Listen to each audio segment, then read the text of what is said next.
All right, good morning, everybody. Wall Street Jesus here. Saturday Sweep Series. Another interesting week to go over. The summer's gone. Things get a little more exciting now, and quite an interesting week. A lot of individual sectors, individual names we can go over. I find it fascinating, the rotation out there, individual sector sentiment, all these little things that probably a lot of people couldn't give two shits about, but it really fascinates me, and in my opinion, can give traders an edge if they're looking at the right things. And obviously I'm biased, but flow, one of the catalysts, triggers, indicators, whatever label you want to put on it, that can help bigly, as the Donald would say, when there's such drastic rotation going on. And it's a fact, okay? We know that. We see it with our own eyes. The big money, whoever they may be, they're shifting funds around constantly. You know, it used to be where you would get sector rotation every quarter or every couple quarters. And now it seems almost on a week-to-week basis, if not every couple of days, okay? And we spoke about that numerous times throughout these webinars we've been doing on the Saturdays, and discussing how it's really difficult for them to lean on this market to the downside when they're just going to constantly shift money around, okay? If they let's say hypothetically, technology and the financials breathe and come in a bit, okay, and they run biotech, and then next week they take in biotech and they start putting the money back into the fins and the tech names without selling across the board. It's going to be really difficult for this market to come in much. And every little pull that's been met with bearish sentiment, it's always been there, extreme bearish sentiment, has ended up being a great opportunity. So again, that's something to look for, and the first signs of that, again, will be when things start to move together. And right now, it's the total opposite, okay? And we'll talk a little bit about that and what we saw this past week, what we may see this week, things to look for, and things of that nature. Just quickly, most of you guys have been here every Saturday. I appreciate that. I really do. For anybody who's new, you could go to wallstreetjesus.com, learn a little bit more about what I do, what we do as a team in the so-called Steamroom. Basically, there are two things we focus on a day-to-day basis. We try to block out the rest of the noise, and that's flow and sentiment. I mean, flow being, again, the number-one catalyst. But I've learned, initially when I first started to find success, I guess I can say, where light bulbs went off, was when I discovered, again, the aggressive nature in flow, the aggressive behavior, when I solely focused on that aspect of the day-to-day flow and ignored everything else. But then things really started to gel when I tied investor trader sentiment to that aspect, okay? You guys who know me know I have mentioned at this point in the past, when the retail crowd is positioning on one side and the Sharpies are positioning on the other, you don't need me to tell you what's most likely to happen in that scenario, okay? So, it's been a deadly combination, in my opinion. And I try not to get too wrapped up in the sentiment part, because for me, sweepers trump everything, okay? But when they both line up, it could be an explosive signal, okay? And that's basically, in simple English, what I'm looking for, and what I'm trading off of on an ongoing basis.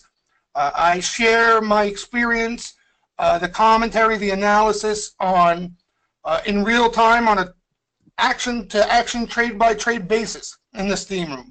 All right, and like I said, if you have any questions, you can go on here, go to the strategy section, and we got a bunch of short blogs that will answer a lot of your questions, even to the simplest version of sweeps and why I feel they're important, why I stare at them every single day and hardly leave my desk.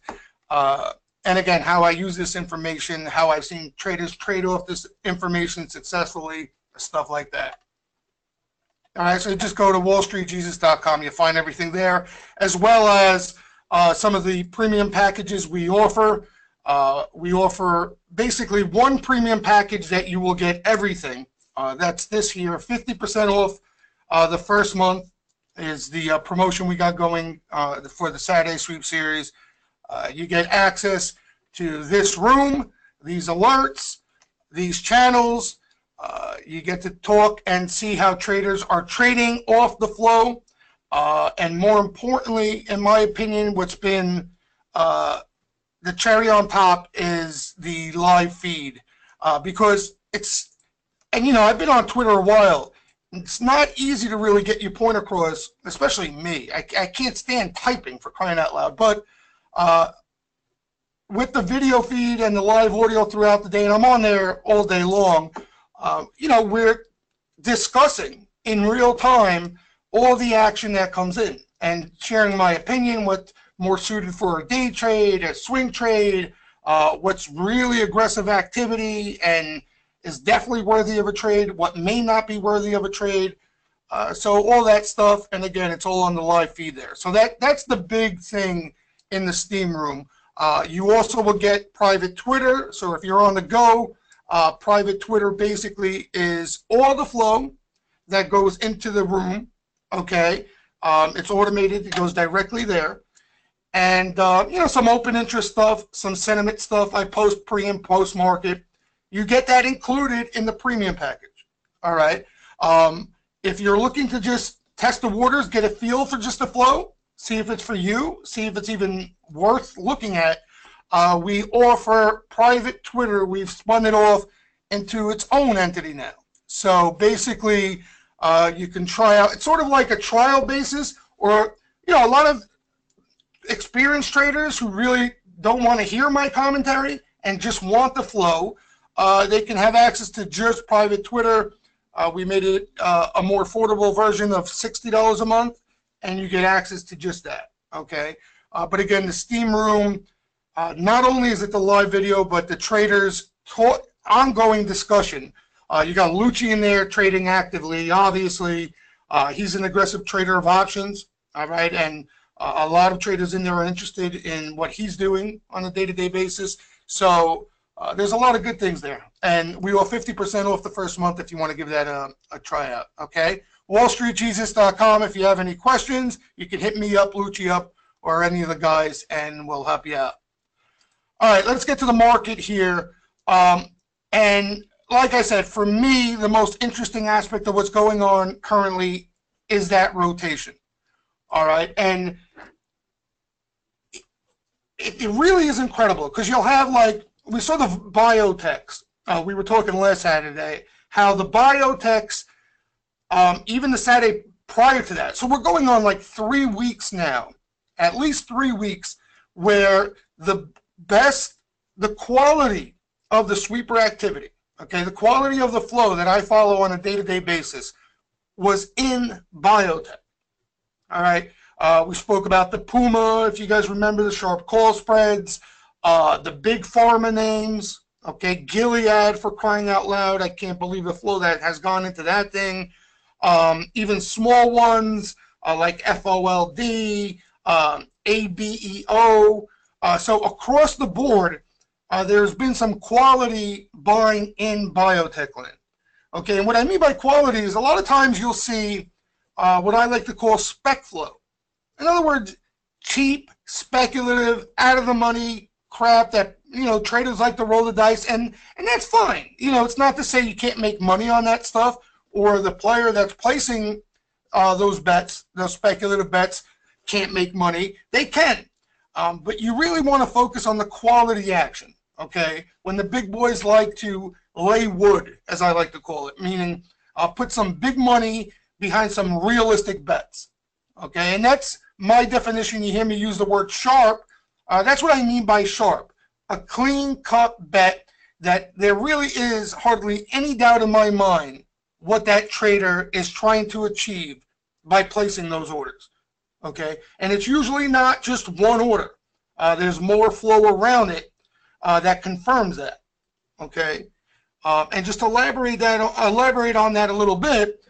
If you see some spec action come into, let's say, some out of the money stuff, and some players buying up some calls out of the money 15 cents, we really don't know. Okay, yes, the order itself is bullish, but that fund, that individual may be short, and there may be data coming out on that biotech, and he's looking to protect his ass into that data.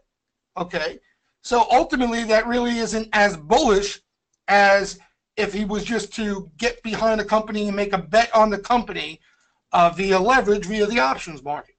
Okay, so that's the difference. And when you see that type of clean activity come into groups like biotech, it tells you that it's not just maybe shorts, hedging, or speculation, but maybe the group as a whole was ready to make a move, and that's exactly what happened. Okay, and it was the whole entire group, right? The big pharmas, Pfizer. I mean, I don't know if you guys got a chance to look at Pfizer lately. Pfizer's a name that would catch flow here and there, and I would totally ignore it. I even brushed off the recent action. I give credit to some of the members in the room who took it a lot more serious than I did. But there was some big-time action in Pfizer. I didn't think it had this type of move in it. But when you put two and two together and see what the rest of the names in the group are doing, obviously it made sense.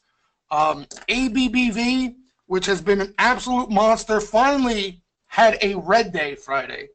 And it looked like they were buying that anyway, but I mean, look at this move. So, now to me, I mean, these things, not only based off sentiment and how far they've come, just everything in general, these things need to breathe. This is spilled milk now. Okay, if you made money in these things, great. You could probably trade shorter term around these things right now. But as far as taking positions, all right, you know my feeling on that. You want to get in when the action just starts to heat up. You don't want to come in chasing this because you never know when the music's going to stop. You may be up another day or two, and then that big wash comes. And if you're playing options, especially, you're a dead man. All right. So I'm looking now for these things to relax. Maybe there'll be some individual names in the group that haven't reacted as ridiculous as some of these names have. Maybe there'll be opportunity there. But I was all last week trying to focus on where the money may be heading next. Okay. And that's what I get excited about. I'm looking for clues of, just like we saw in biotech, where the money may be heading next. And what we saw, interestingly enough, probably around midweek, and started slowly prior to that, but I would say Wednesday, Thursday-ish. Thursday was a pretty dead day, overall market. Underneath the hood, flow-wise, okay? And again, this is the beauty of flow. Without the flow Thursday, and even Wednesday, but more so Thursday, you would have thought the market was just, another dead day, nothing going on. I heard those comments and saw those comments. I've read those comments on Twitter. Underneath the hood, they were firing missiles at some of these tech names. Absolute missiles. Okay? There were some good-looking orders. Those of you who are not members probably saw me post a couple of them on Twitter in names that have been fairly quiet. Okay, and I'll give you an example. Let me move this over. WDC. Okay, a lot of you guys remember this name based off the activity throughout this whole move this year. Okay, this Micron. I mean, one good-looking order after the next throughout this whole rally. All right, and they would buy every single dip, basically. Similar to Micron, there was just flow constantly. They weren't fazed by any pullback. Then you had, and I don't know the specifics because I try not to get too wrapped up into it, but then you had that Toshiba news surface, okay? whether they were going to pull out of the deal with WDC and so forth. Again, I don't know the details. But the stock reacted negatively. And one thing that we noticed, they weren't firing into this pullback like they normally would prior. Every single pullback, I kid you not, every single one of these little pullbacks, there would be not just one, multiple, $700,000, $800,000 sweepers that came in, multiple. And, when this thing pulled back here, in my eyes, I'm saying to myself, all right, this is probably just another opportunity, right? Toshiba News cares. They'll probably buy this up in a snap of a finger. And they really never showed up. There were small blocks, nothing that really popped out and said, all right, they're sticking with this thing, they're getting behind this name again. And you had a little bit of a further downdraft there, a little rally, again, some pullback consolidation. And then on Thursday, I don't know why that day in particular, which was right here, there was a sweeper who came in and swept April calls, and again had the blueprint of that type of sharp buying that we've seen in the past. All right, and that's what I'm looking for. Again, now this in particular, this happened to fly the very next day.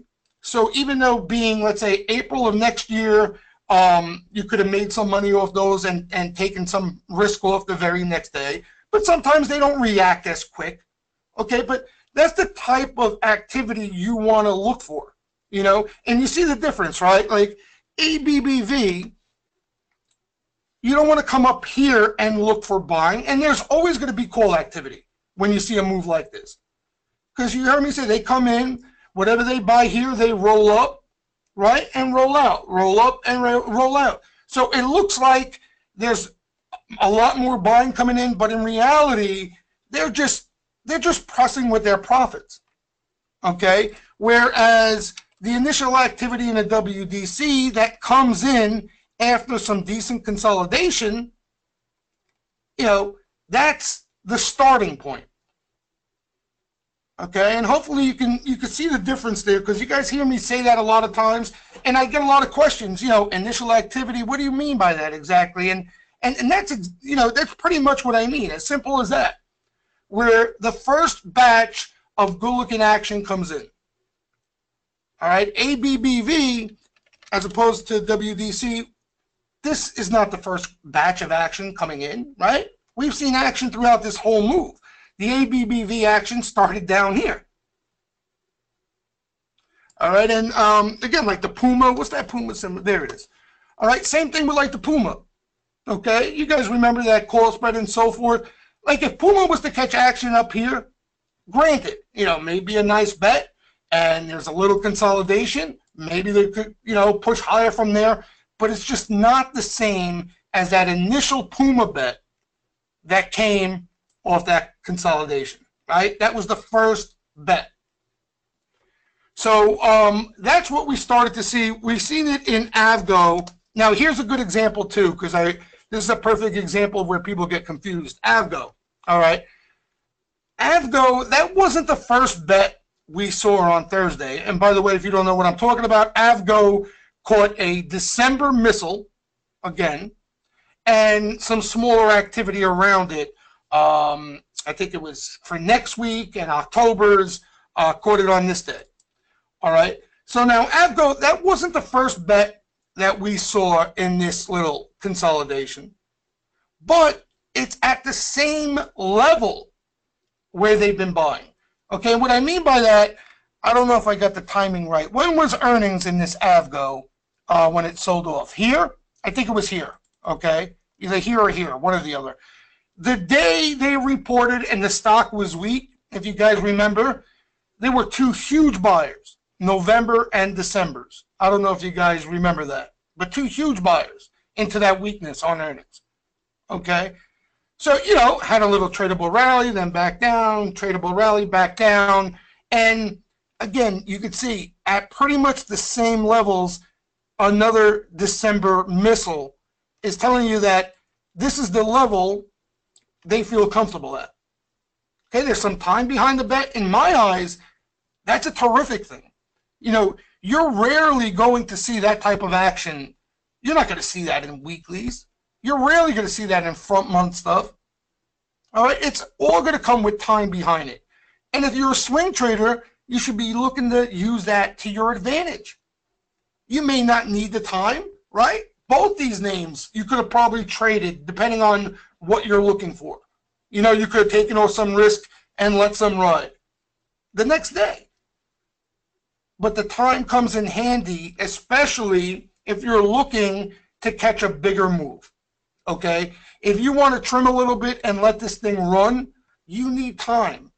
You can't buy weeklies and expect to buy, buy something in weeklies on a Tuesday and for it to run all the way into expiration on Friday.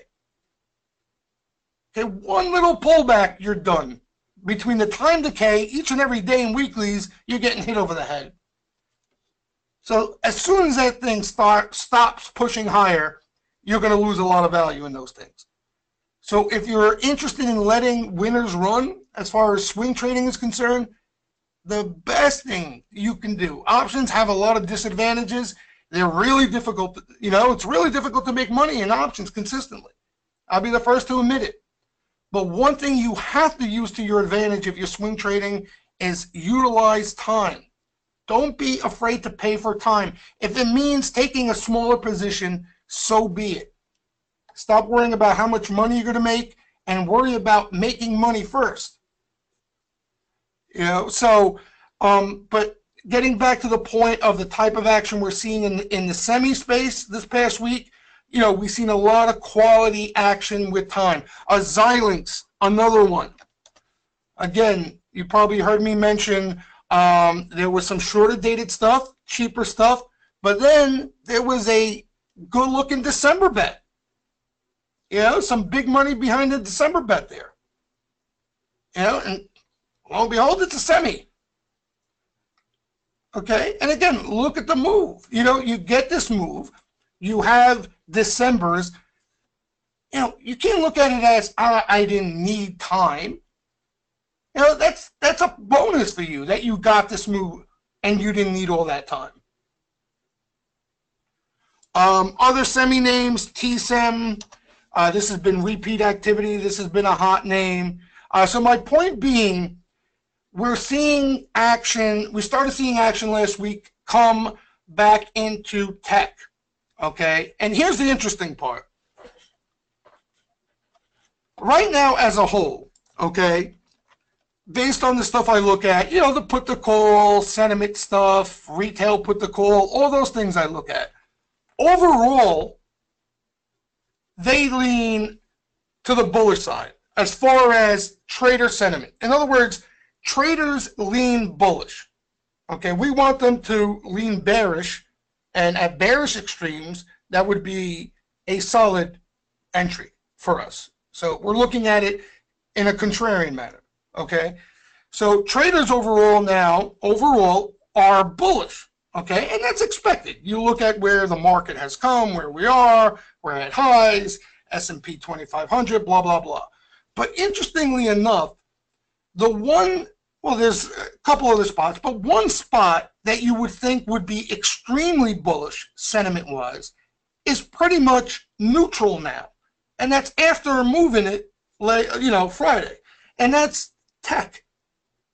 Okay, believe it or not, tech, which is one of the places, players get most bullish when a market's pushing higher, has been lagging sentiment-wise. So, and for me, that,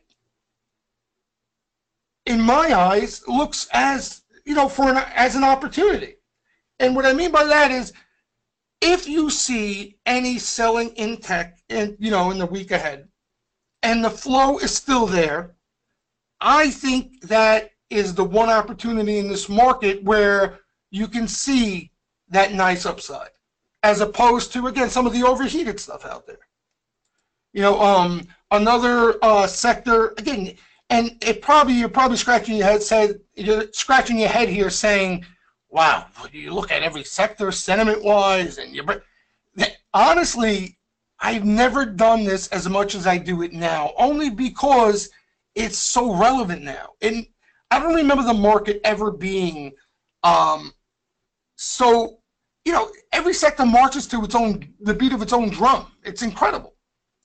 You have the financials, they look horrible, and tech looks great. And then you'll have tech looks great, the financials look horrible, energy looks great, the miners look horrible. There's so many different things going on. So it's tough to just look at overall sentiment and say, okay, things look bullish or bearish, because under the hood, everything's not like that. So another group I was mentioning, energy, believe it or not, and energy has had a nice move, but is extremely bullish. People are bullish. So that's part of probably why the overall sentiment is leaning bullish right now. You have biotech, healthcare, energy, all at bullish extremes, where you have tech and, believe it or not, financials, which are pretty much neutral. So in my eyes, that's where the opportunity is. In simple English, if that's all you're looking at, wanted to hear, that's where I think the opportunity is. So in other words, you see some weakness in tech, or you see some weakness in any of the financial names you like, you see some sweeper activity come into a little bit of selling there. And I'm not talking about, they don't have to get killed. Flat, red, that would set up as an opportunity. And let me tell you something about Bank of America, by the way. The flow in Bank of America has been ridiculous. Ridiculous. And a lot of times you'll see, like, going in, we're going to a Fed announcement, but the Fed's not doing anything. But usually you'll see a lot of weekly crap in the financials, like especially Bank of America. Somebody will just get their finger stuck on the buy button, and you'll see call sweepers every 3 seconds in weeklies on Bank of America heading into a Fed announcement. That's a common thing. But interestingly enough, what we've been seeing on this move, they're buying in size Decembers, Jans, Aprils. So what that tells me is that this is not, again, just Fed speculation, hedging, or any of that shit. They really are getting behind Bank of America. If you remember, we saw similar action in Citi back over here, if you guys remember. That happened to be Citi. Remember, that was the only fin, for whatever reason, that all the size was coming into. They were buying, at that time, that was spring into early summer, and they were buying, the August 65s and the September 70s. And so they were going further out in size on the Citi. And the other financials, they were seeing some flow, but nothing even close. Now we're seeing Bank of America catch that type of action. Citi, again, seeing some action. Goldman Sachs had a little bit of buying, but Bank of America has seen the size. December 25s, I got to look over the weekend because I don't even know the exact numbers. They bought a ton of those things. A ton. All right, so, and you get this little push higher, right? She's breathing nicely here. It would be even better this thing hangs out, maybe a little shake and bake, right? That would be ideal. Like, you get this move, this thing hangs out here, has, one of those days where there's some selling, and then all of a sudden you get sweeper activity come into that selling, she reverses that day, and then ping, ping, ping, ping, and the thing's higher over the course of the next couple of weeks. So that would be a name I in the financials. Again, that's the best action there. In Techland, it's been pretty bored. Like I said, the Avgo, the WDC, we've seen, this has been going on for a bit now. Netflix, they were, I think, a little bit early, but they bought up this whole thing here, this whole thing. And caught some quality and also caught some really crazy, strange, out-of-the-money stuff. We were joking around thinking, well, I was pushing the rumor that maybe Disney was buying them or something. But, the stock was in the 160s. They're buying the 190s. They weren't shy about going out of the money. So Netflix, the flow's been really aggressive there. Apple has been has chilled out since the event. There was a little bit of buying in Apple on Friday. It was non-sweeper, though. It mostly blocks, but it's been quiet of late. You know, there was a ton of action going into that, obviously. Facebook, not as much as the Netflix. You know, I'm still looking for a group of really good-looking sweepers in Facebook. There's been flow, you know, but nothing, you know, nothing really to get me excited. And also, we started seeing, you know, some action in Tesla. A couple of guys in the room scored in this Tesla midweek. Friday, there was some sweepers as well. And a lot of out-of-the-money stuff there, too. We saw some buying, what was it, October 4 or something in the 400s. So, you know, Tesla's been catching some action. I'm trying to think of the high beta names. Oh, Amazon, okay. Again, another name that we saw midweek, right, I think it was here. Wasn't it right here? I think it was right here. Caught over $1 million in November sweepers right here. So again, you see what I'm saying? Like, depending on what you're looking for, okay? In my eyes, a swing trade, I'm looking for more than I would as a day trader. But, you know, the sooner I get it, the better. Even if I have time and I paid for time, that doesn't mean I have to hold it to that time. You know, like this Amazon move, people made some decent money on those calls. You know, and they didn't have to play the exact ones. A lot of people didn't. Most people didn't. But, you know, you get over $1 million and a lot of it sweeper activity into Amazon, right? Which has been quiet, nowhere near the hype when this thing is flying high. And, you know, all of a sudden this thing heats up and you rack up 16 points of upside the next day. Definitely tradable. You could take a piece off and look to buy it again, you know, if it consolidates here or pulls back and they hit it again. But just again, another bet midweek into that space. I'm trying to think of some other tech names. And, you know, some outside tech. I wouldn't all put it tech. IGT, this was a beauty. An absolute beauty, this IGT. Like, this is the blueprint, right? You hear me once in a while talk about isolated names as far as activity. You can't ask for more than the setup flow-wise in IGT. You just can't. They couldn't put it on a platter and feed it to you any better than they did in this IGT. And for me, as a day trader, even more so, because I was worried this thing would gap up, you know, a buck and change one day, and I'd miss out on all of it. I kid you not, I literally played IGT, I think, every day this past week. Every day. And there were sweepers every single day. So, you know, again, you remember that aggressive activity, the word aggressive, I keep pushing on you guys because, you know, I get lumped into that unusual activity crowd. And it's not about unusual. Things end up becoming unusual, okay? But I want to see that aggressive nature, that degenerate nature that we all have as traders and gamblers, all of us. Even the big shots out there, even the sharp money out there, we all have that aggressive emotion in us. When we feel confident about something, we never have enough. Never.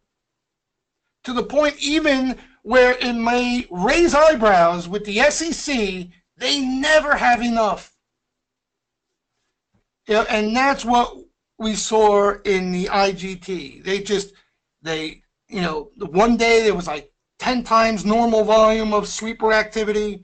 The following day, another 6 times. And the stock really wasn't doing much. You know, it's a slow name to begin with. Okay, but, you know, would pop 25, 30 cents. You could have traded it. Then it'd fade, you know, close up 15 cents. And the same thing the next day. But they just kept coming. And it was almost giving the impression like, we're going to continue to sweep the daylights out of this thing until this thing goes, okay? And On Friday, by the way, that morning, they swept the September's expiring that day in IGT. You know, this is not Bank of America. This is not Facebook. You know, you don't see that type of short-dated activity. This thing catches an unusual block, and you'll never see it again for another 6 months. We saw action in it every single day.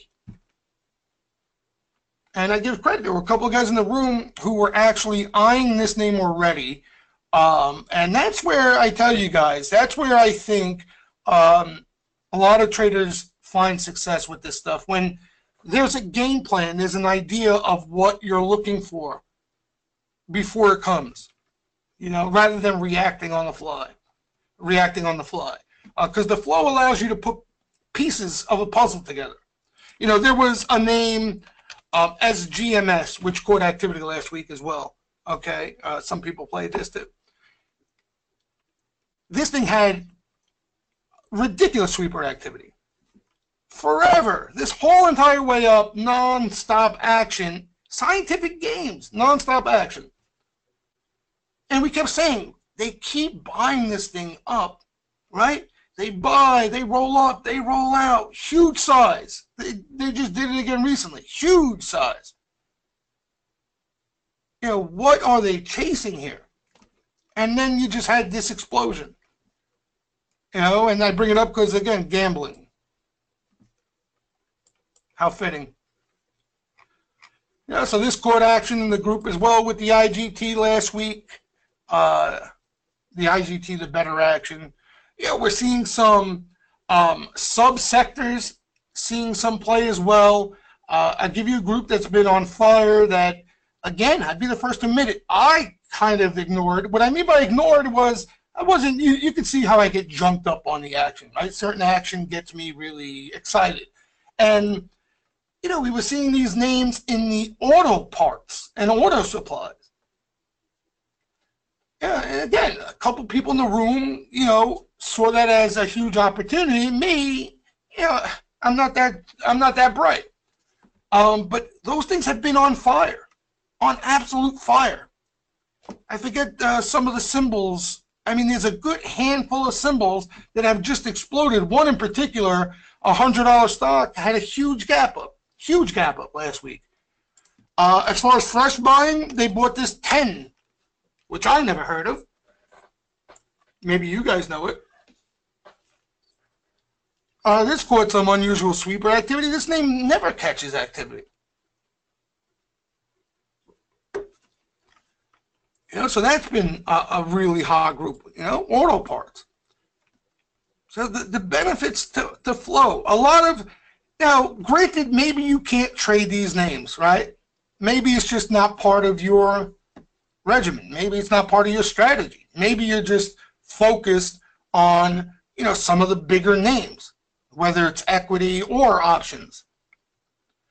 But, you know, then you're missing out on a whole market out there.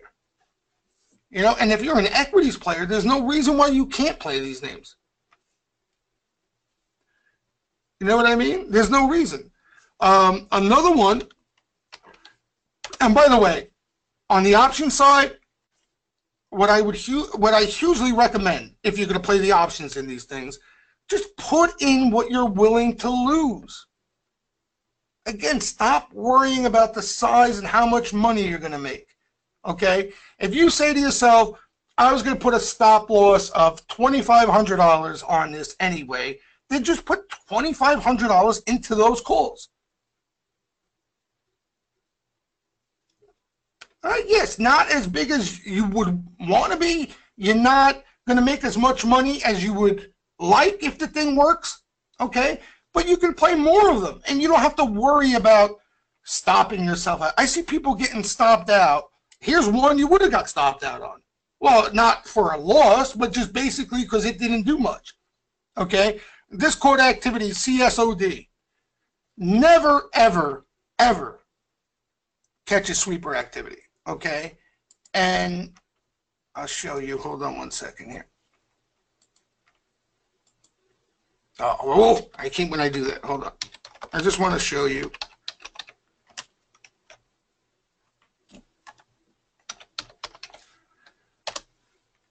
I gotta put the dollar sign, I forgot.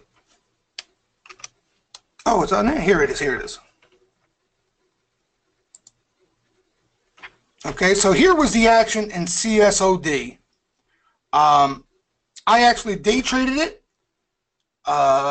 It wasn't an easy name to necessarily day trade. Not as easy as some of the others that are, you know, more liquid. There was a decent volume there. It just wasn't, I couldn't get a full position. So I basically had to milk it for a little bit more. But look at the action in this thing. Okay, never catches action. Bink, bink, bink. Sweepers all over the yard, right? September 30, 7.5. And the stock at the time, I think, was here, under 34. A little under 34. All right, and you can see by the comments. Bull sweepers, 5-time normal flow. Name rarely sees activity. Okay. Now that was under 34. I think it was over here somewhere. Here must have been. Right? Let me get the date, just so I get my facts straight here. But you'll see what I'm getting at. What was the date on here? August 29th. Okay, so I was right. All right, this was the day right here. Close strong. I actually made decent money on my day trade, and I had a half position. Okay, and then again, tradable move if you wanted to trade it shorter term, right? Leave a runner or whatever the case may be. Got up to around 36. But let's say you didn't take that and you wanted to, you know, play it out, see if you're gonna stop yourself out. That's what I hear a lot. Oh, I'll stop myself out. But they're dealing with options. They're not dealing with equity. They're dealing with options. So now you have a name like this that doesn't catch activity. The spreads are ridiculous already. Okay, so you're basically stopped out as soon as you bought the damn thing, and you're not holding it into the end of the week. You're long gone. So you basically took a loss for no reason, right? The stock wasn't acting poor, right? Would you say the stock is acting poor? And then miss this. Now, if you took profit, that's a different story. You know, if you were looking for a quick trade, you took profit, this happens a lot. Okay, story of my life, even as a day trader. I take profit, thinking I'm a hero, and the thing runs another 10 points up. But I'm just saying, if if you're trying to size up and implement the stop loss on options on anything, especially these names, it's a losing proposition. A losing proposition. Even the bigger names, you're going to get, they don't all go higher the next day after you buy them. So 1-2 days of weakness, like for example, I don't know, I'm trying to think of examples, but let's say Google. Okay, Google hasn't had any action, but just I'm using it as an example. You know, if you made a play on Google and you're buying, let's say November, December's, okay, and you're going to implement the stop loss, if you bought it recently, you're getting stopped out here. You didn't even give yourself a chance. You bought November, December's, and you didn't even give yourself a chance. This is normal trading for Google. This is just consolidation right now. Every time there's going to be selling, you're going to hear people, oh, Google looks like shit. Something must be going on.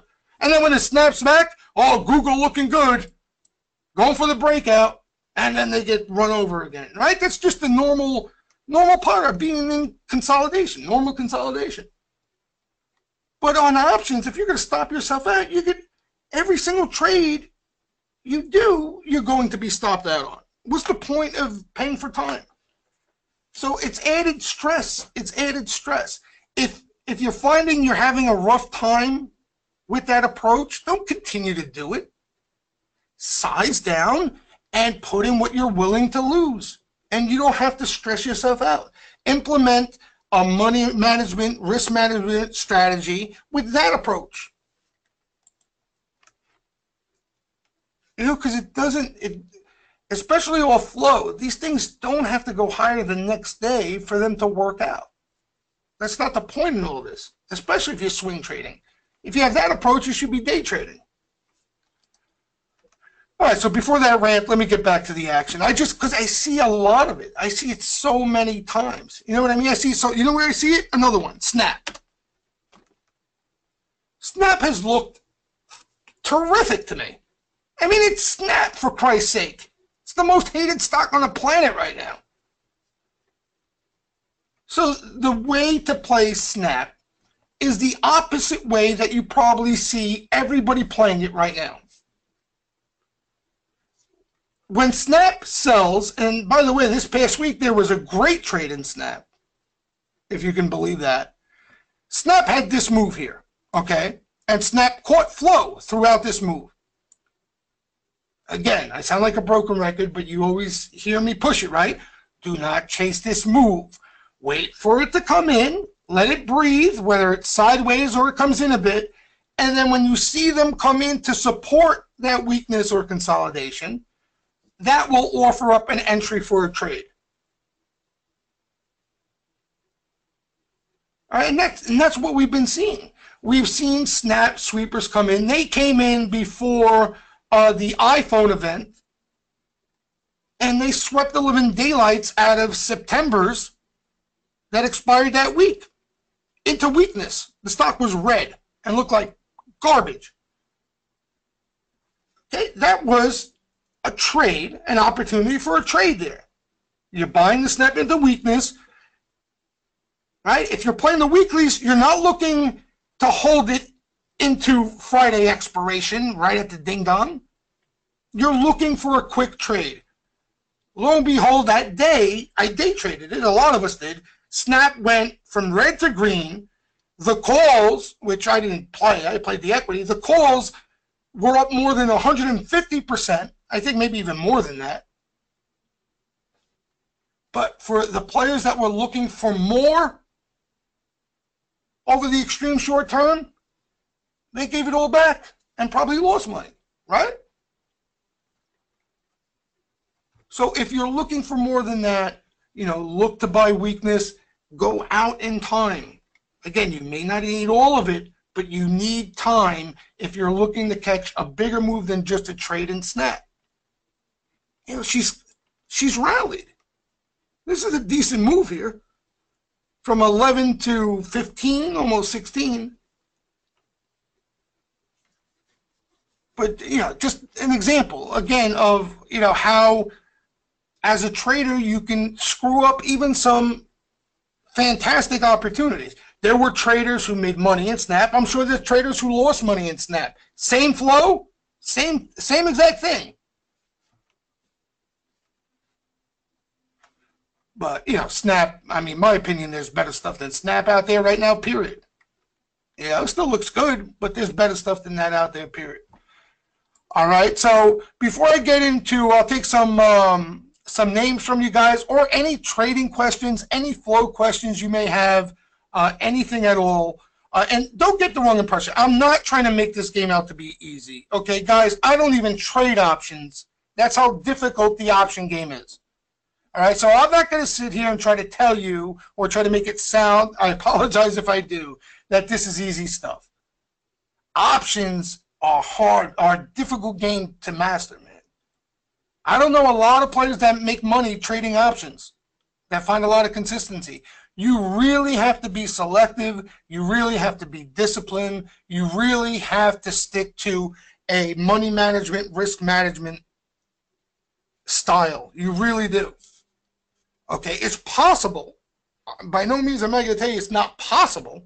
It's possible, but it's really, really difficult.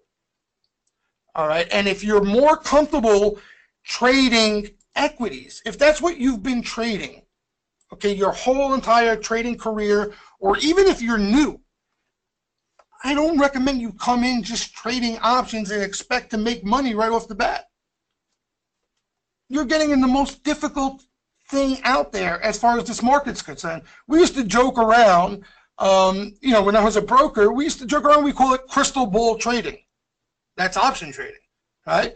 Not only do you have to find a name that's going to push higher or lower, you got to predict when it's going to do that by. Okay? And not only that, you have to take into equation what the markets, the option markets, already is factoring in implied move, implied vol, and so forth. Yeah, we see that a lot. People go in and the underlying appreciates, right? The stock goes higher, but they're down on those calls. So those calls haven't moved. Talk about being behind the eight ball. So you're in the right trade. It's doing what you thought it would, but you're not benefiting from it. That can get really frustrating. All right, so if you're comfortable trading equity, again, don't worry. People get wrapped up on the get-rich shit. All right, it's a fallacy. You're chasing unicorns. Even if you're an unbelievable trader, you got the best system in the world, you're not going to see 3,000% annually in your E-Trade account. It's not going to happen. So the name of the game, if you're looking to get into this stuff and you're trying to make a living, the name of the game is to try to get in the black, right? Try to be profitable and then find some consistency doing that, okay? Because then what happens, once you find, and this is, for me, how it happened anyway, once you find consistency, you will find a way to size up. You will find a way to size up. Once you have the confidence in what you're doing, right? Once you know that, yeah, they're going to be losers, but I'm going to see more winners than losers, and you're confident that you're going to end up in the green, you can always size up then. There's no reason to size up now. The only reason to size up now is you're chasing the money. If you're chasing the money and you're trying to make a score out of this thing, you're going to end up run over. They run those guys over constantly. Nice and easy. Like I said, if you can be profitable and you're passionate about this game as I am, right? I mean, this is the greatest game in the world. If you can be profitable doing something you love like this, I mean, that's the way you got to look at it. And then eventually, you fine-tune your skills. You find little things here and there to maybe eliminate or add to your game plan. And gradually you get better and better at what you do, and that's only going to put more money into your account and equate to more profits. But don't get caught up in chasing those big returns. Even if you hit one, you may hit one for 2,000%. You're going to give it back. You're going to give it back. May not be the next one after that, but you're going to give it back. Nobody out there, if there was, you would know their name, and they would be legendary. Nobody out there is seeing 400% annually. All right, so like I said, back to the market, we're looking at next week. Any weakness, I think, tech, financials, again, flows, I'm not trying to lean on the flow as an excuse, but you need the flow there, right? Without the flow, for me, then it's useless. But any weakness in tech and financials, in my opinion, I think sets up an opportunity, especially names like Bank of America that has seen a ton of action, the semis, you know, and I find it, again, interesting that tech and the semis, which is usually loved by everybody, they're not as excited there yet, okay? And, you know, some of the biotech stuff, some of the stuff that's on fire, in my opinion, I think needs to breathe a bit before revisiting. Okay, short-term trade around it, yes. Similar to like what we were talking about in the FANG names, what was it, a month or so ago, right? You know, when they're up every single day in a straight line, they need to come in. They need to breathe. And that's where I think a lot of the healthcare stuff is, even though I think ultimately they may be just starting. They've been suppressed for how long? But you still need breathers. You don't want to chase the top end of that run because any pull there, you can get hurt. All right, so let me get to some questions here. Let me get to chronological order. That would help. All right, let me see what some of you guys are saying anyway about trading, because I should have had the screen up there, but I wasn't looking. Leonard saying, excellent advice. Thank you, Mr. Leonard. Ani saying, you're totally right. Grind it out. It's the only way. Yeah, and that's what you should be looking to do. Again, if you come into this game desperate for money, if you think you're just going to come into this game and, you know, trade for a living right off the bat and you got to pay your bills, it's just not going to happen. It's not going to happen. You can't expect that to happen in anything. You may be a quicker learner. You may learn quickly, you know, or quicker than others. But still, you know, if you tell them, like, people get discouraged. I hear stories sometimes. I told you, I crack up when I hear them. Like I told you guys, I think it was last week, the week prior. I spoke to somebody who's a member. I'm not blowing them up, but, you know, sort of new to trading.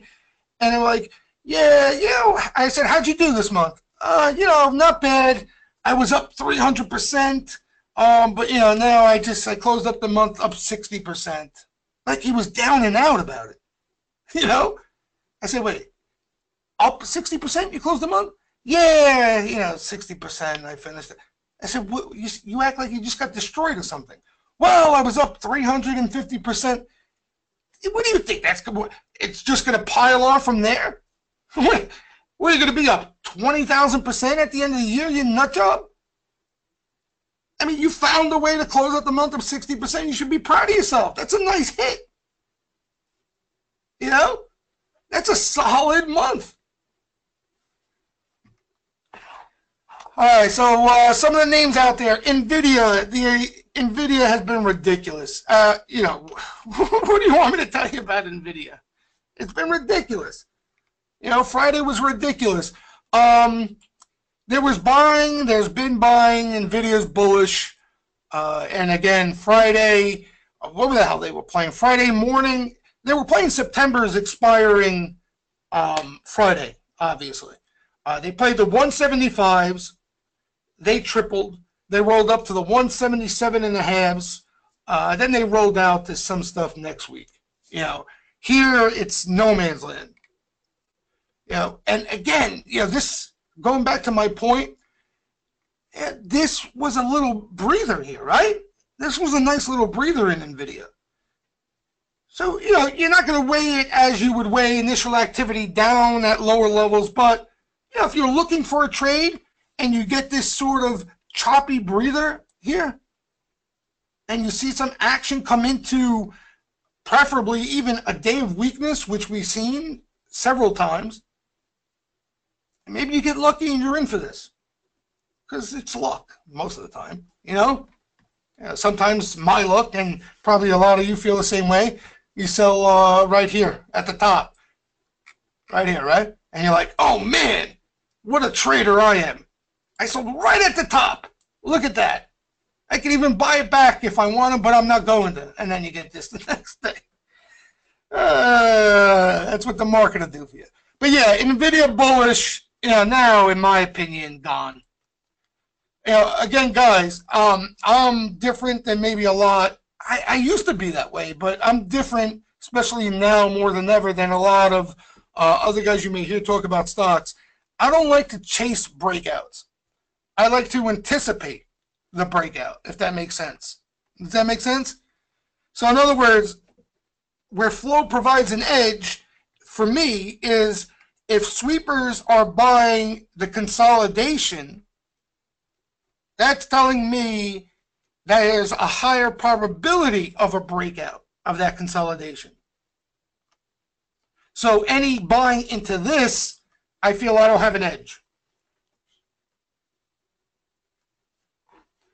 Well, Starbucks. Yeah, Starbucks is always a pain in the ass. But Starbucks, there was some nice action.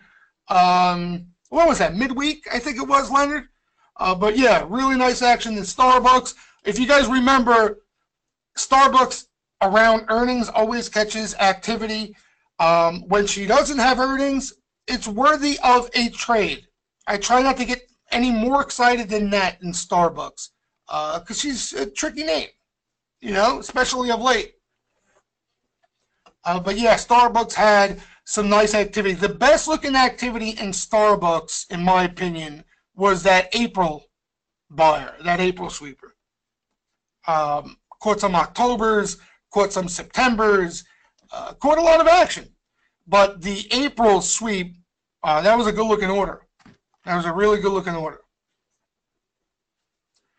Brant's asking, how do you play the sweeps when they come after chatter or news has already been released? Good question, Brant. Here's what I like to do, okay? A lot of times we'll see, depending on what you're talking about, Brant, I don't know if you're talking about day trading or swing trading, okay? For swing trading purposes, if there's rumors out there publicly or news out there publicly, me personally, I don't like playing it, period. You know, maybe for a small trade, but it's not something I get excited about. I like, again, similar to the breakout, I like when there's action before the chatter, obviously, and then you use all that chatter and all that steam to take off risk, raise your stop, take profits, that sort of thing. Because, Brent, here's the thing. When everybody knows and everybody's hearing about that rumor, where's your edge? You know, it's almost like the Twitter thing, remember? Twitter, you know, caught activity, then caught those buyout rumors, and those buyout rumors really came to a head. People were going nuts. Everybody was in Twitter. Now, is Twitter really going to get bought out and everybody on Twitter is going to score on the calls as well? I mean, think about that, Jala. Have you ever seen that happen? Ever? Every single buyout that I had caught in the past in my career, I'm being honest, Brant, every single one, it came out of nowhere. It came out of nowhere. You know, maybe some chatter surfaced late in the day, and then that Monday, you know, you really didn't have much time. But usually they come out of nowhere when no one's paying attention. Yeah, MNK, that's what he's referring to. Me personally, again, this is me personally, I'm not excited. It was a big buyer there. There was some buying there. But me personally, because of what you mentioned, the chatter's out there, I'm not a fan of it.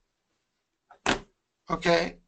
And listen, the buying, there's a lot of shorts in that thing. So the buying could be just shorts protecting their ass just in case. You know? Now, for day trading, Brant, this is why I was asking you. Because a lot of times, day trading, it's a little different for me. I'll tell you why. A lot of times we see algo sweepers come in that pick up chatter before you and I can ever pick up chatter, okay? And then all of a sudden, like Starbucks, there'll be some algo sweepers, and then all of a sudden you'll hear, oh, chatter that Starbucks is doing a deal with so-and-so, okay? For me as a day trader, if that chatter's out, okay, the only way I would get in the name for a trade is if they sweep after the chatter. You understand? So what I mean by that, if Starbucks catches sweeps and then chatter surfaces, I'm not going to get into Starbucks unless they come in sweeping more. Then I will get in to try to day trade off that heat. But that's day trading. Right, so you're saying definitely not day. Oh, you're talking about day trading? Yeah, so day trading, oh, okay. Yeah, day trading, I see, like an MNK, Brant, we traded MNK. All right, but here's what you got to understand with MNK. I don't know how you played it or whatever the case. How can I go back? MNK was a good one. Oh, okay. I thought you were mentioning, you guys. MNK was a nice push off the heat, off the buying. I thought you meant swinging it from there, Brant. Right. So you got the idea. The only time I will the only time I would trade chatter names is if they come out post chatter. Okay. If there's no sweepers post chatter, I don't get involved in the chatter names. But a lot of times, Brant, the best ones for me is when the chatter comes later. Let me think of an example. BMS. I don't know. Hold on. I got my enter button stuck. I spilled a pot of coffee on my keyboard this past week, so you got to excuse me. Oh, my God. Okay. The BMS was one. I can't believe my enter button stuck here. Those of you who are members know exactly what I'm talking about. There's a pot of coffee on my desk every week.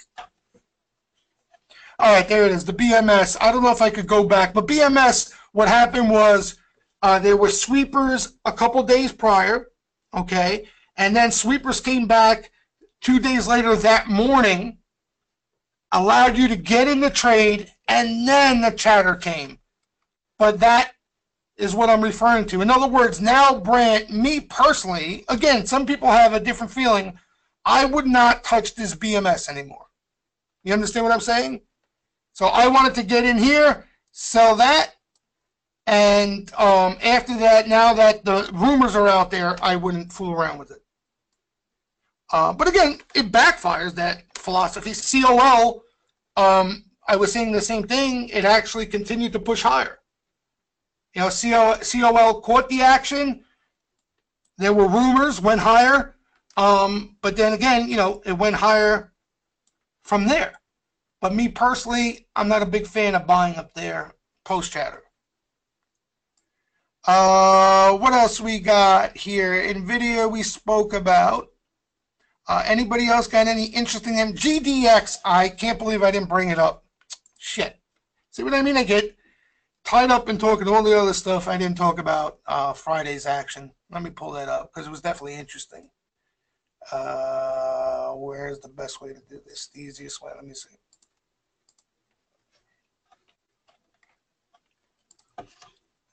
All right, this is Friday's action, by the way. All right, I didn't even get a chance to do this, but Jim is asking about GDX, and there was definitely an interesting play there. All right, here was the GDX action.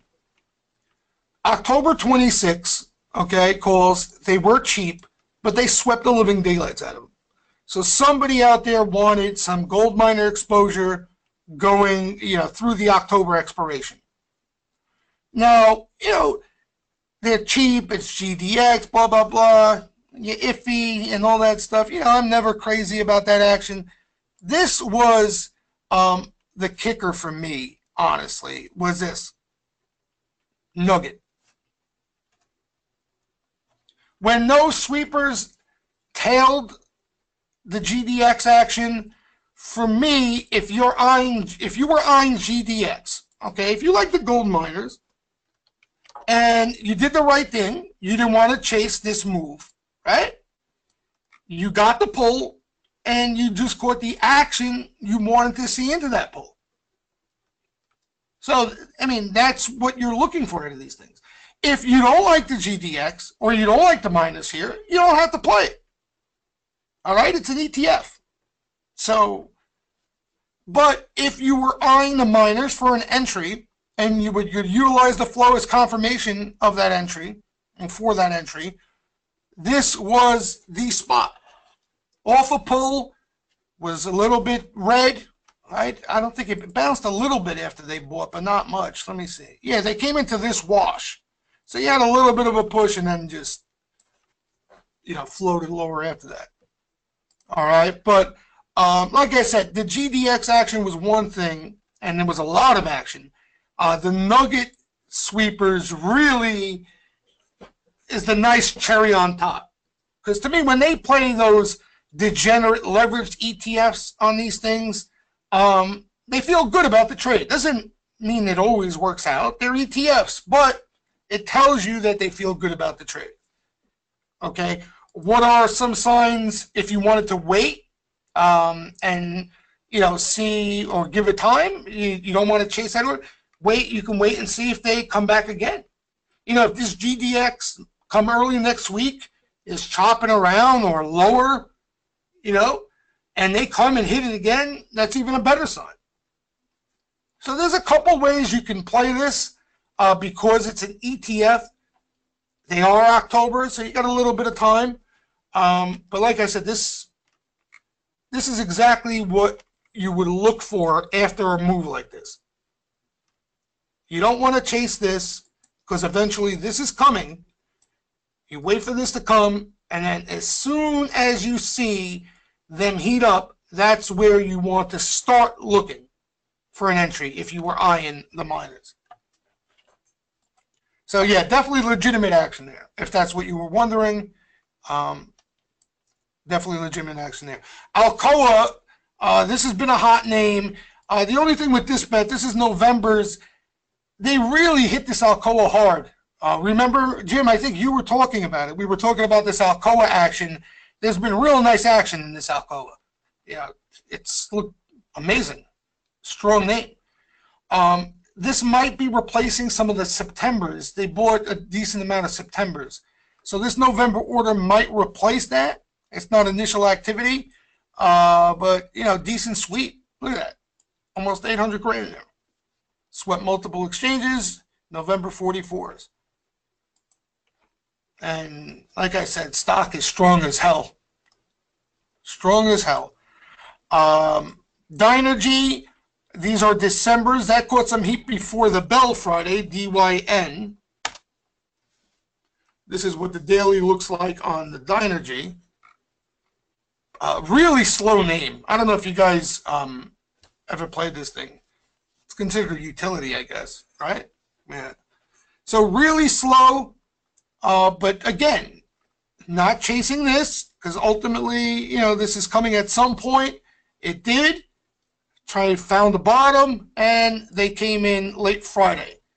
So if you like the name, the action was worthy. Coors had some action. Look at Coors, by the way. Watch this. I looked at it. Look at this Coors. So Coors had some action late Friday. What time this order come in? There was a couple of them. Yeah, 3:30. There was more than just this. I posted just this order. I think this was the largest of them. There was a smaller sweep there too. But basically 2,800 November 50s. 44.81. Yeah, November 50s at a buck and light change. And she's been hot. By the way, retail's been hot. Some of these retail names have been fire. So that sector's a little frothy. But, you know, this name looks pretty good here. You had a nice little move here, though. So, Coors, some action. Here is, the next list. That's the GDX action we spoke about. 10, that's that auto part name. October 60s.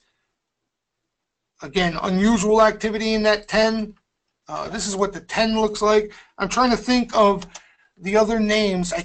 Friday, we were doing the same thing. I keep forgetting the symbols of a couple of the auto part names. One of them was Monroe. That was one of the first ones. MNRO. Yeah, look at that move. Not Orleani. We were doing this Friday, you remember? Something with an A. There were a couple of them with an A. Not AAP. AAP, that was a while ago too. It was like AXT or something. Not A whatever. Not AZN. I got deja vu. I was doing this all day Friday because I keep screwing up these symbols in the auto part sector. There's one, it's $100 and something. 4 letters.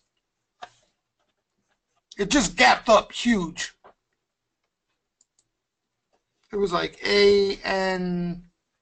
I can't think of it. Whatever. Hot group. All right. Hot group. The 10 is the most recent one.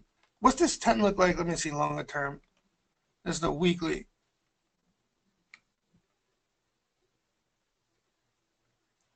Some may call that a cup and handle, or is the handle too long? You technicians out there.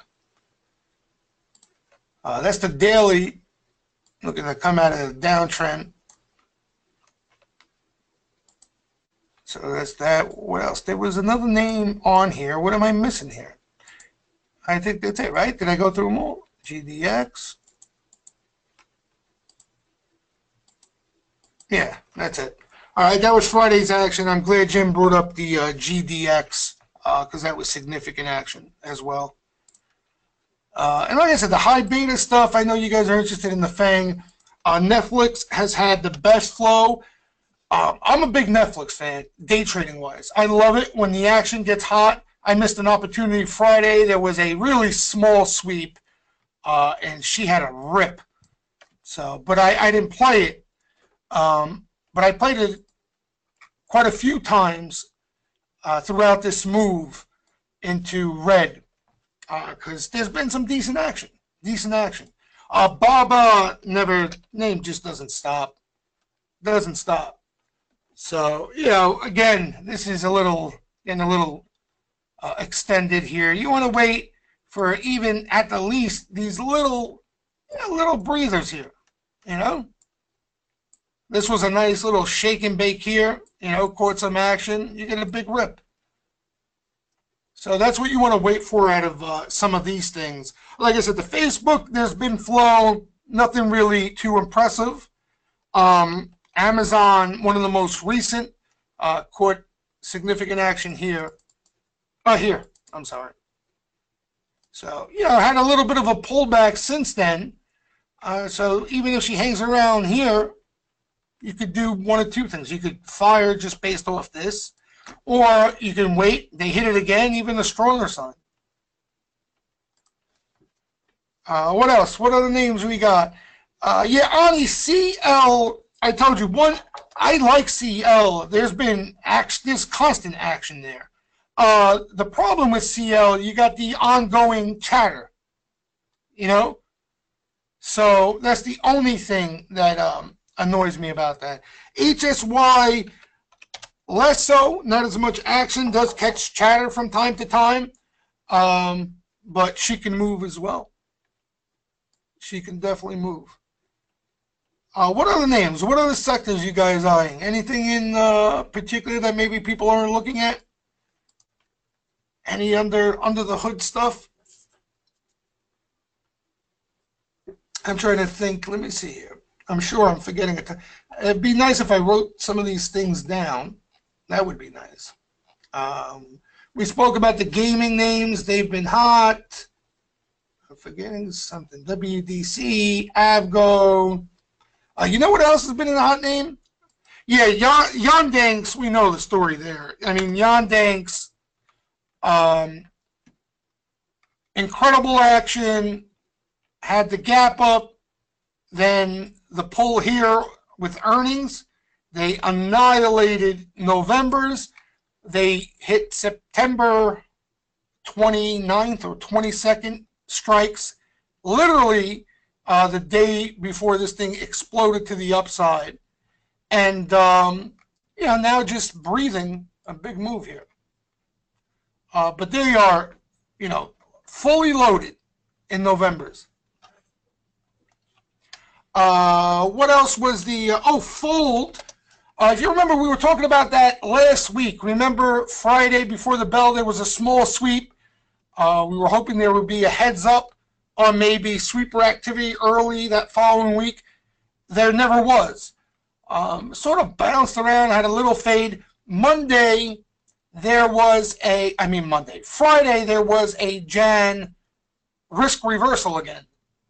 They sold the 10 puts, and what did they buy? The 14 calls, I think it was. So another bull risky in this fold. There was some news too, I think, on it. So CVX, I haven't seen much action there. ExxonMobil had a little bit of action, but nothing crazy. Let me think of some of the energy names. Energy's a little too hot, though, for me, sector-wise. It does look good. It does look good. They've been buying some of the small energies. What's that CVE been doing? She coming back? She's trying to make a run at it. Caterpillar, nothing. There was September activity that expired Friday. They bought on Thursday. But nothing other than that of recent. Had some flow prior to that, but she's already pushed higher off of it. Yeah, ExxonMobil, but nothing, Leonard, nothing too.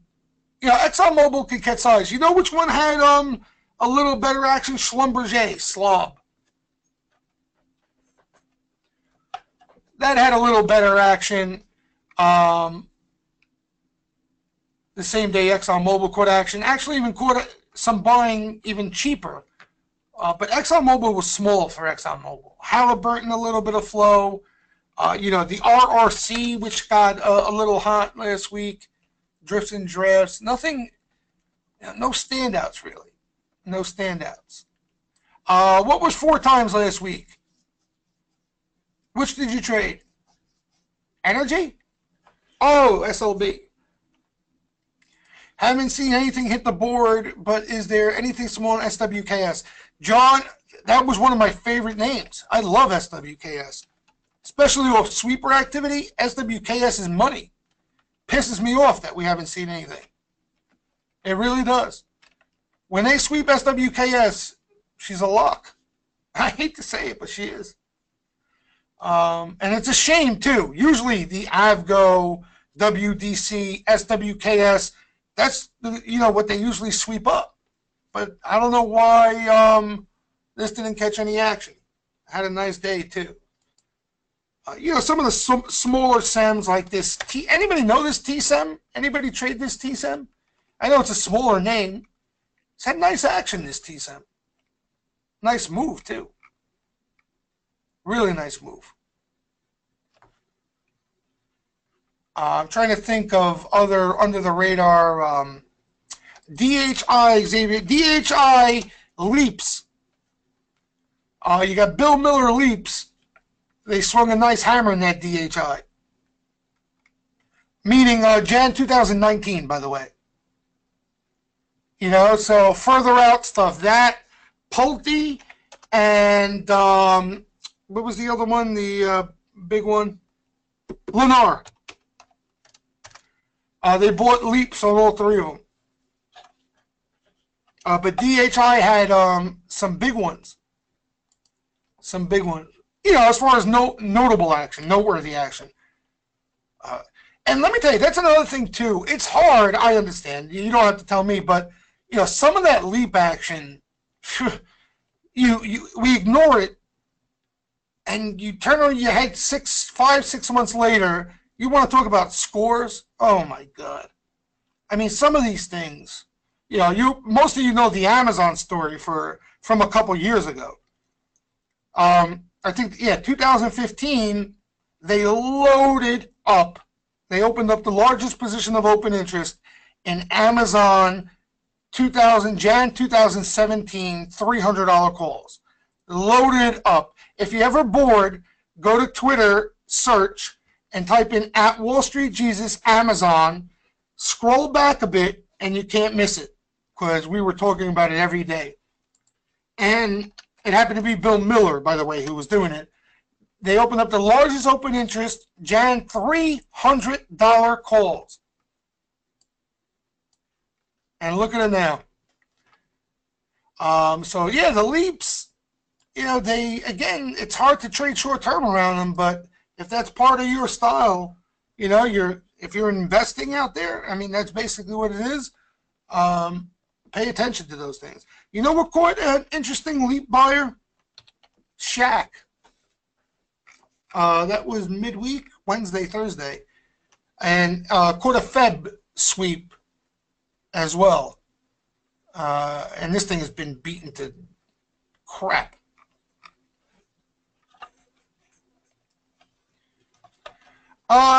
Xavier, I think they did. I think they announced it on a webinar. I'm almost positive. Lucci, ask Lucci about that. I'm not 100% sure, because usually, I'm all swamped with all this, but Lucci would know better. I think they did a webinar on it. I'm almost positive. Bob is saying Argus and Rite Aid. Rite Aid always finds a way to see activity. Saw activity Thursday, Friday a little more. I'm not a big fan of it, Bob, unless you want to, you're looking to play a lotto there. RDUS I don't remember seeing anything. This is a name that will see action once in a blue moon. I don't remember seeing anything there. Of recent, I'm trying to think of some of the fresh bio pharma activity. Nothing really. Did you guys happen to see this small bio, that ABEO? Do you guys know that thing? Did you see this move? Now, who the hell ever? I mean, listen, some people get lucky, they stick it out and catch that whole move. This ABEO, let me show you something quickly. And that was the first batch of biotech flow, believe it or not. Let's see. Oh, I didn't even have to do that. So this is all the ABEO action. So you can see in August, that's where, yeah, the big guys came in. So here, August 15th, $7, $7.37. Then a couple days later, less than a week later, $7.75. Another decent block for this name. And then again, 12. So twice at 7 they hit it, and then at 12. The stock hit 17 Friday. I've never seen flow in this name in my life. A couple guys in the room actually caught it. If you can believe that. That's even hard to believe. To catch a name like, listen, to see flow in this name is one thing.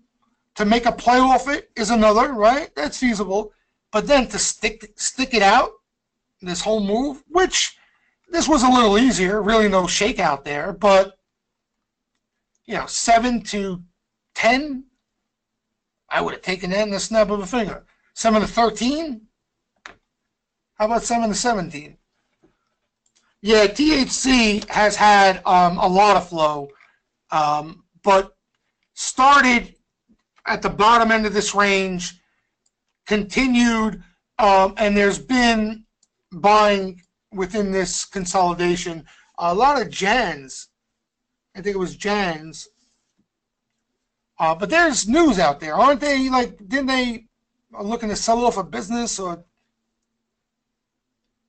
Right, Sean? Aren't there? I think there was news.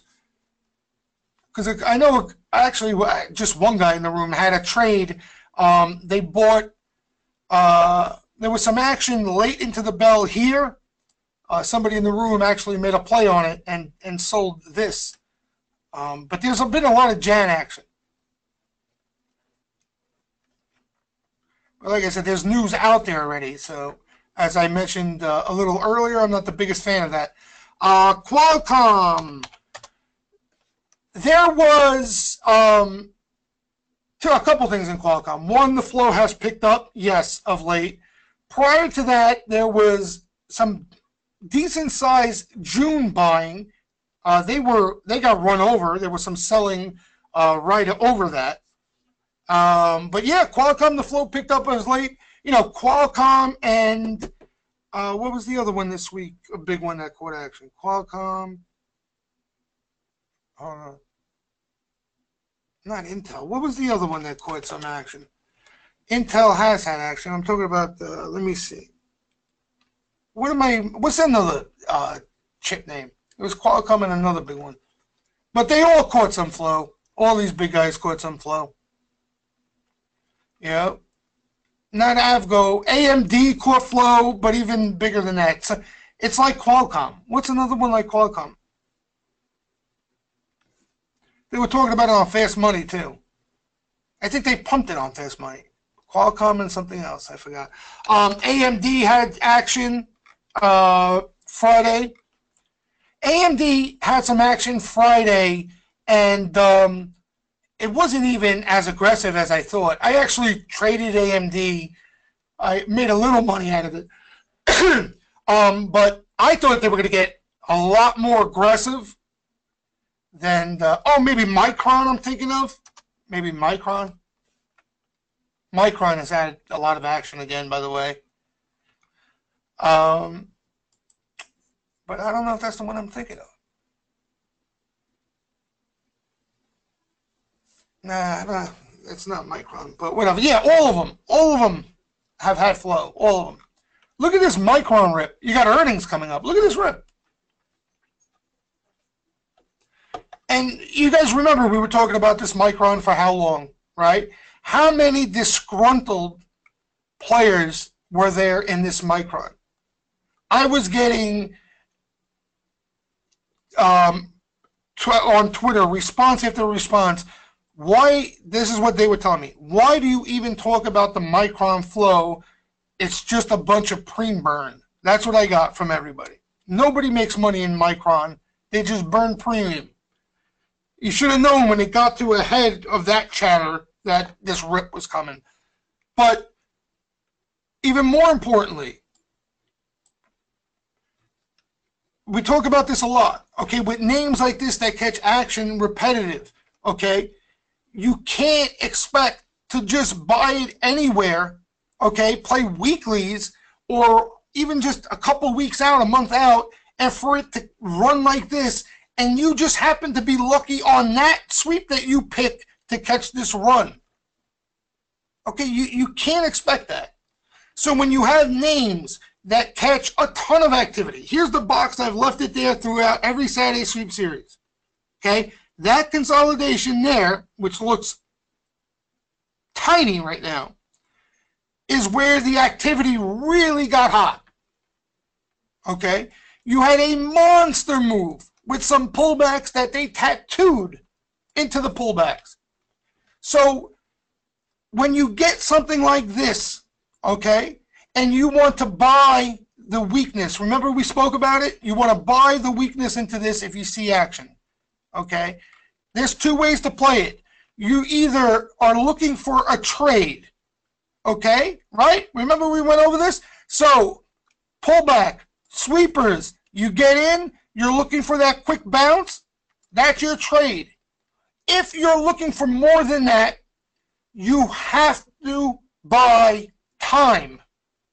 You have to. Okay? If not, just take the quick trade and deal with it. You know? But what happens is, if you buy this pullback, okay, and you get this push higher, and that's not enough, and you're in, you know, bi-weeklies, 2 weeks out, and you want this to come here, it's all, you're basing the whole trade on luck now. You know what I mean? You got to get lucky that this bounce in particular is the one that ends up ripping the new highs. There's no way of knowing that. So you lost money on, you know, a name that caught a ton of flow just because you were greedy. Instead of going out, buying Jans, buying Febs, you know, go a little bit further out of the money if you want to pay less. But at least you give yourself a chance, you know. So you lose this rip, they sell it, you're down on those calls, obviously, but you have till Jan, Feb. And then you got a shot to get bailed out when that rip comes. You know, but that's, again, that's how you have to play these names when they've come so far and it's not initial activity. There have been sweepers, like I said, from this point. You guys know they haven't stopped in Micron. To this day, up until Friday, every day there is a missile in Micron. Every day.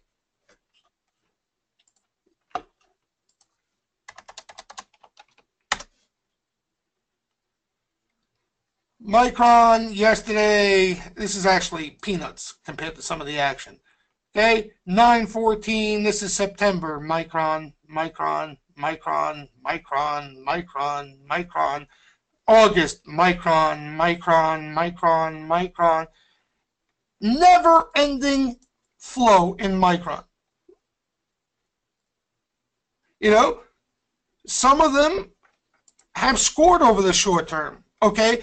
But as you get longer in the tooth here, all right, there's going to be some consolidation areas that are going to take time. It's just a breather. That's all it is. You know, and the reason why we feel it's a breather is because they're continuing to buy it. You understand what I'm saying? So the flow is still there. It's not like Micron, all of a sudden they're starting to sweep the puts there, right? It's not like the call buying has disappeared. We still see it. And actually, what we were seeing was a lot of bets, the size bets with time. Now, a lot of them were rolling out, but a lot of them, were out in Jans, October, November, December. So, from me, if I was swing trading, these type of names that are already have exploded in a sense, flow-wise, I never could get excited. I could trade them, like I pointed out, for a trade into weakness, but trying to catch that big move there, I never would get wrapped up into it. I would look for more of the initial activity, and that's where I would try to catch a runner, But, if you liked Micron and you were waiting for some sort of consolidation, you got it. I mean, you got what you were waiting for. You just needed to pay for time.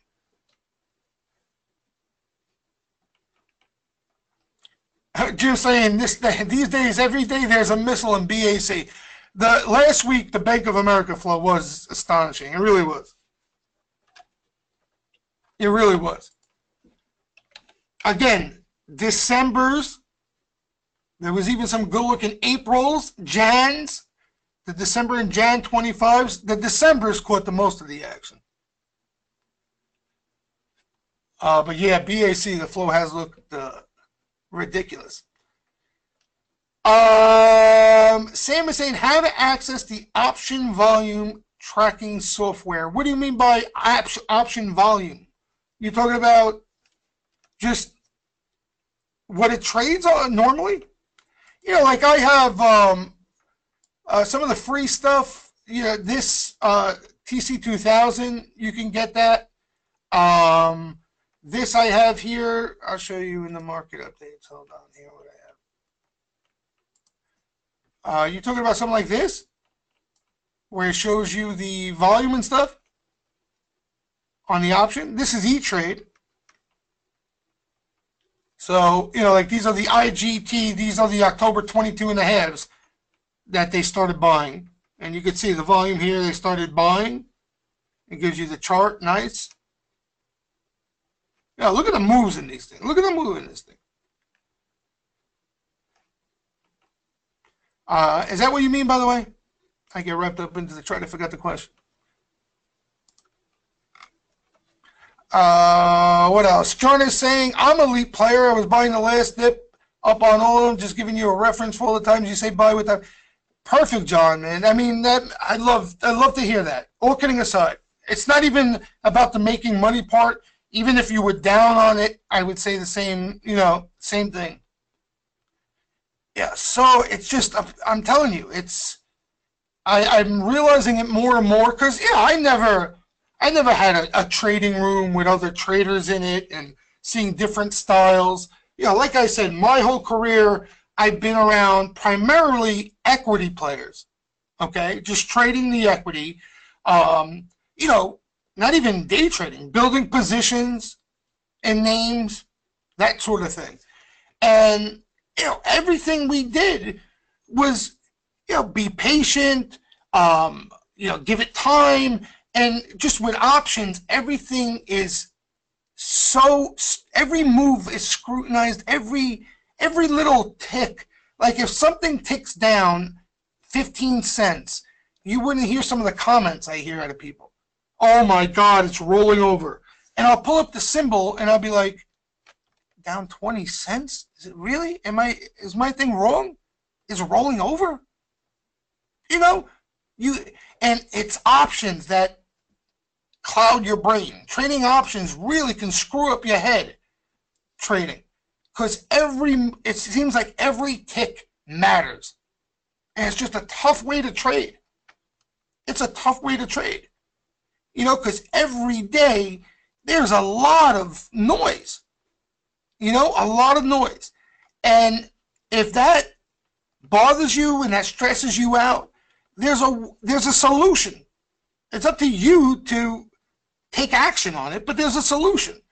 And like I said, the easiest solution for me, and that's why I'm sharing it with you guys, would be to buy time and put in what you're willing to lose. That takes so much stress out of the equation. You have no idea. If you're getting stressed out with some of the shorter term stuff, or, you know, not even shorter term stuff, some of the stuff that you're really just keeping an eye on day to day and really getting nuts over, try it.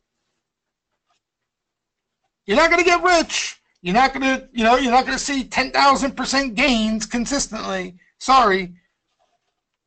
But you'll be able to think a lot clearer, as clear as you're going to get trading options anyway. And, you know, you got a shot at being profitable. All right, any other questions or names? Amber, Sam is asking about Amber. There was a buyer in Amber. Hold on. Let me see. Amber got killed, right? Yeah, let me see. I think I'm thinking of the right symbol. Let me see. I remember seeing something in Amber. Amber, these expired. Yeah, here you go. This is what I'm thinking of. November 45s. You caught a November 45 sweeper in Amber on 9/7. So she's a little bit, she's higher now though. That's the problem. Right here. That was the last sweep in Amber. So you had a little bit of a breather there, pop, but you know, this is higher levels now, so tough call. Who is that? Sam. Yeah, Sam. So that was the last bet, Sam, in Amber, right there. Everything else that's expired August stuff. And that was a nice size sweep. 260 grand for that thing across multiple exchanges. That's nice size for Amber. So November's, you know, if you get a breather there, you can keep an eye on it, but yeah, I can't promote, I can't egg you on to chase. You got a little bit of a breather. What else? I saw another name that looked interesting. CSOD, I think we just spoke, didn't we speak about that? But anyway, that was a monster. That was a monster. An absolute monster.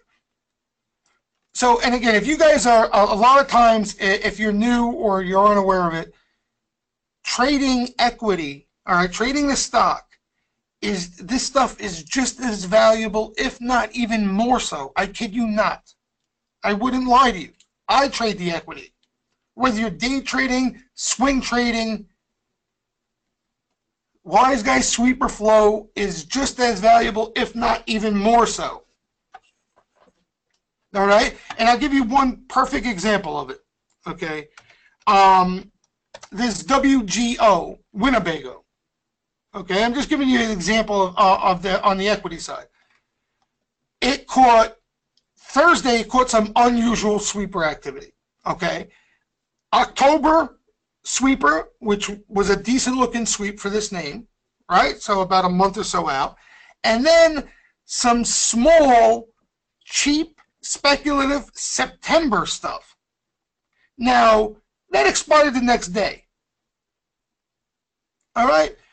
So, you know, if you're an equities player and, you know, you're looking for a quick trade, you can buy the Winnebago, right? The day right before the afternoon, it was the afternoon before that Friday. That small bet expires the next day, and you could see if, who knows, maybe he's playing for an upgrade. You know how many times we've seen that activity and then they catch an upgrade? What a coincidence. And the stock gaps up a buck. So you don't need to trade options to take advantage of this stuff.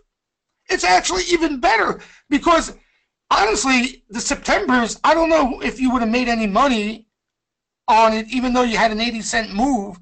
You know, I don't know what those calls end up doing, you know, throughout the day. But the stock, you know, the stock had a nice move that day with no news on the Friday. I know because I bought it early morning for a day trade. You know, so you get a move like that On the equity, you're talking about a 2% move in a day. So, again, this is not the so-called unusual activity where you mirror the exact trade that your scanner picks up. What we do is a lot different, Okay, and the majority of what we do, the sweeper activity we see is just a heads up and telling us that something may be in play. A lot of times, guys, I don't even remember the strikes on these things because they're irrelevant to me. If there's heat coming into a name, as a day trader, I want to be in that name. I couldn't care less, what the calls are doing. I'm day trading the equity. Avgo, Sam, Avgo, again, Thursday was the entry. So now you got to pay 370 higher. Here was these are the calls that they played in Avgo. Hold on. Was it this? Yeah. This was the missile they fired in the Decembers. They bought the December 250s. I think they paid 12 and change. So hit a high of 15 and change, closed around 1480. So a nice overnight move. All right, Ani, yeah, I'm going to wrap it up now, too. I'll see you Monday, brother. All right, guys, like I said, any questions on any of this stuff, you know where to find me. Go to wallstreetjesus.com. A lot of you have been there already. You've been on these webinars. Like I said, I appreciate it. If you're new, hop on there. Any questions you have, you should find the answer. Okay, and if you're interested in any of our products here, we got the premium 50% off the first month. And like I said, if you want to just test the waters, get a feel for the flow, you're looking for a cheaper route. You're not going to get everything that you would get in the premium package, obviously, but you get an idea for the flow for $60 a month. And one more thing before I go. I want to make them rain.